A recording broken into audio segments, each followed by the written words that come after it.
Hello नमस्कार मु tribe educator आपण मानक स्वागत करुच्ची मो यूट्यूब चैनल रे आज आम ओडिशा आदर्श विद्यालय सिलेक्शन टेस्ट रो रिजल्ट एडमिशन डेट विषय आज आम डिस्कसन करवा जमीती कि मो पाखे ऑफिशियल नोटिफिकेशन अच्छी गोटे आदर्श विद्यालय जोटा कि आम साहारपड़ा आदर्श विद्यालय केउंझर यही Adarsh Vidyalaya जमीती notification date time थिला मैक्सिमम सब आदर्श से सामान टाइम ही रही अच्छी एडमिशन प्रोसेस रिजल्ट पब्लिकेशन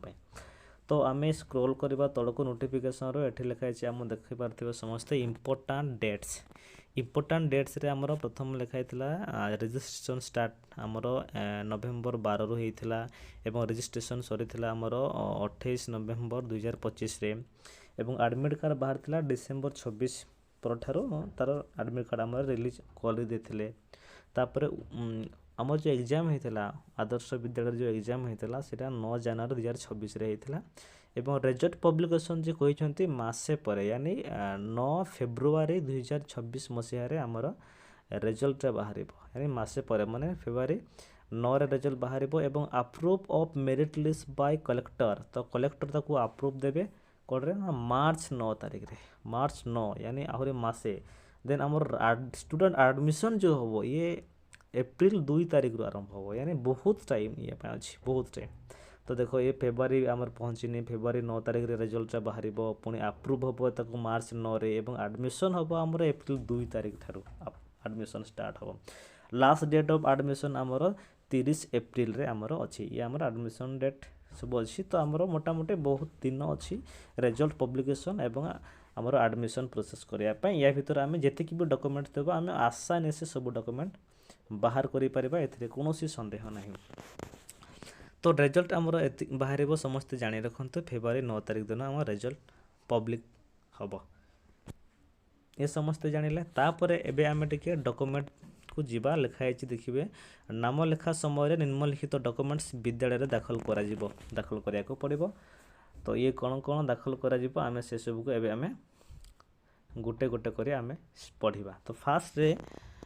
पिलार जन्मगत प्रमाण पत्र यानी बर्थ सर्टिफिकेट पिलांकर निहाती बाहर करथिबा दरकार जो माने भी बाहर करे नाहंती बहुत समय अच्छी बहुत माने एडमिशन बेलू को आमर एप्रिल 30 तारीख पर्यंत अच्छी यानी एप्रिल 2 रु आरंभ हो एप्रिल 2 रु माने आमर ये जनवरी फेब्रुआरी ही पहुँचना फेब्रुआरी मार्च एप्रिल 2-3 मास भाया अच्छी 2 मास भाया अच्छी तो ऑटोमेटिक आमे बर्थ सर्टिफिकेट जो मानकर बाहर करि नाहंती बाहर करिया को हेबे तापर पिलांकर पूर्वतन स्कूल टीसी माने जदि आम वार्षिक परीक्षा सरी जाइथिबो मार्क सरी जाइथिबो एवं पिलांको टीसी दिया सारी तो आपण मैंने टीसी सबमिट करेंगे जदि भी से स्कूल टीसी प्रदान कर ताहले वो भी एलाउ करदेव पर आउ किसी दिन टाइम देव सबमिट करने किसी असुविधा ना टीसी आ जो मान टीसी इश्यू होता है टीसी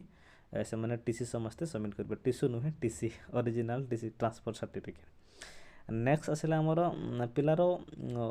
UAVAT माने आदर्श विद्यालय एडमिट कार्ड ये गोटे बहुत इंपोर्टेंट जिनिस देला जे पिलार जो आदर्श विद्यालय एग्जाम होता जोटा कि आमर 9 जनवरी 2026 रे तार एडमिट कार्ड समस्ते मन रखते हजेबे ना जो डाउनलोड कर रखते मोबाइल रे भी थी आपंकर सफ्टवेयर रे सॉफ्ट कॉपी आपंकर थी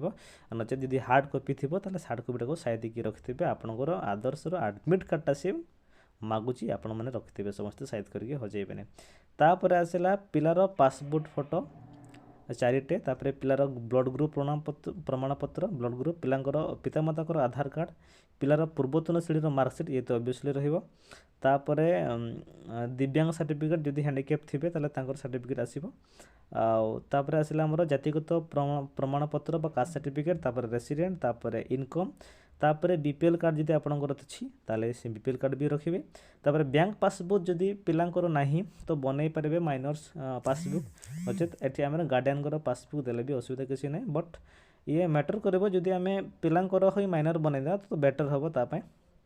तो पिलांकर आमे माइनर पासबुक भी बनै पर हमर आसला 14 15 16 नंबर जो पॉइंट जो हम डॉक्यूमेंट मांगी ये सब अभिभावक मानक नुहे जो मैंने गवर्नमेंट सर्विस करते नचेत प्राइवेट सेक्टर काम करते केवल जमी 14 नंबर पॉइंट कहला सर्टिफिकेट ऑफ रिकग्निशन COR ମାନେ ଯଦି ଆପଣଙ୍କର ଗାର୍डिଆନ୍ ଯଦି ମାନେ ଆପଣମାନେ ଯଦି କୌଣସି ପ୍ରାଇଭେଟ୍ ସେକ୍ଟରରେ କାମ କରୁଛନ୍ତି ଏବଂ ସେଇ ସେକ୍ଟରଟା ଗଭର୍ଣ୍ଣମେଣ୍ଟ ରେକଗ୍ନାଇଜ୍ କରିଛି ନା ନାହିଁ ତା'ର ଗୋଟେ ସାର୍ଟିଫିକେଟ୍ ଆପଣଙ୍କୁ ସବମିଟ୍ କରିବାକୁ ପଡ଼ିବ। ତାପରେ 15 ନମ୍ବର କହିଛି ପିତାମାତା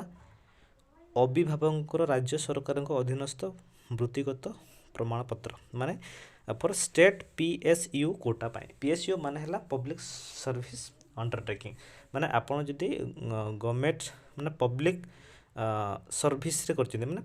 ପବ୍ଲିକ୍ ସେକ୍ଟର ଯଦି ଆପଣମାନେ କାମ କରୁଛନ୍ତି ତାହେଲେ ଆପଣଙ୍କୁ ପ୍ରମାଣ ସବମିଟ୍ କରିବାକୁ ପଡ଼ିବ ସ୍କୁଲ ପାଇଁ। ଯେମିତିକି ଆମର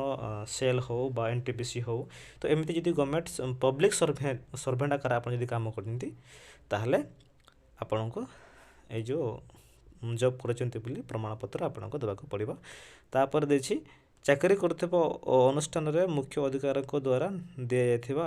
ଆବଶ୍ୟକ ପ୍ରମାଣପତ୍ର। ଏହା ରାଜ୍ୟ ସରକାର ଯେଉଁମାନେ କରିଥିବେ ତାଙ୍କ ପାଇଁ କେବଳ। ତ ଏ ଯେଉଁମାନେ ଆପଣ ଗଭର୍ଣ୍ଣମେଣ୍ଟ ସର୍ଭେଣ୍ଟ ଯଦି ଅଛନ୍ତି ତାହେଲେ ଆପଣ ଚାକିରି କରୁଛନ୍ତି ବୋଲି ଆପଣଙ୍କୁ ଗୋଟେ ପ୍ରମାଣପତ୍ର ନାମ ଏଇ ଡିପାର୍ଟମେଣ୍ଟରେ କାମ କରୁଛି ବୋଲି ଆପଣଙ୍କୁ ଗୋଟେ ଲେଖା ସବମିଟ୍ କରିବାକୁ ପଡ଼ିବ ବୋଲି ଇଏ କହିଛି। ତ ଏଇଟା ସମସ୍ତଙ୍କ ପାଇଁ ମ୍ୟାଣ୍ଡେଟରୀ ନୁହେଁ, କାହିଁକିନା ସବୁ ଅଭିଭାବକମାନେ ଜବ୍ କରୁନାହାନ୍ତି, ପ୍ରାଇଭେଟ୍ ସେକ୍ଟରରେ ବି କାମ କରୁନାହାନ୍ତି, ତ ସେଥିପାଇଁ ଇଏ କମ୍ପଲସରୀ ଆବଶ୍ୟକତା ନାହିଁ। ଏସବୁ ଆମର ଡକୁମେଣ୍ଟ ଏବଂ ସମସ୍ତେ ମୋଟାମୋଟି ଆମେ ଡେଟ୍ଟା ମନେ ରଖିବା ଯେ ପବ୍ଲିକେସନ୍ ଯେଉଁ ରେଜଲ୍ଟ ହେବ OAVର ସେଇଟା ଫେବୃଆରୀ 9 ତାରିଖ ଦିନ ରେଜଲ୍ଟଟା ବାହାରିବ। ବହୁତ ବହୁତ ଧନ୍ୟବାଦ।